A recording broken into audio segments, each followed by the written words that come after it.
калктын башка катмарларында вакцинацияны жеке менчик медициналык борборлордо дагы вакцинаны алуу боюнча иш-аракеттерди жүргүзүү боюнча ишти баштадык. Ооба буга чейин деле жеке менчик лицензиясы бар атайын вакцинация жүргүзүү медициналык борборлордон дагы аларды дагы ишке уруксат аларды да ишке киргизиш керек деген ойлор каралган.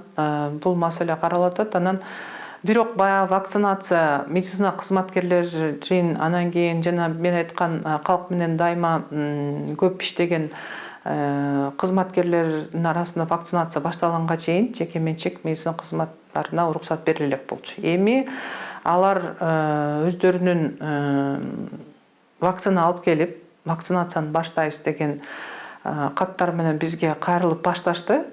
Эгер ошол вакцинаны алып келип, бирок вакцинанын дагы атайын лицензиясы бар медициналык борборлор гана жасай алат. Анан кийин алар алып келип, анан кийин башташса, албетте өзүнүн үй бүлөлүк медицина борборунун дарыгери менен кеңешип туруп ар бир адам. Анан барып ошо жеке менчик медицина кызматтарындагы вакцина алса болот.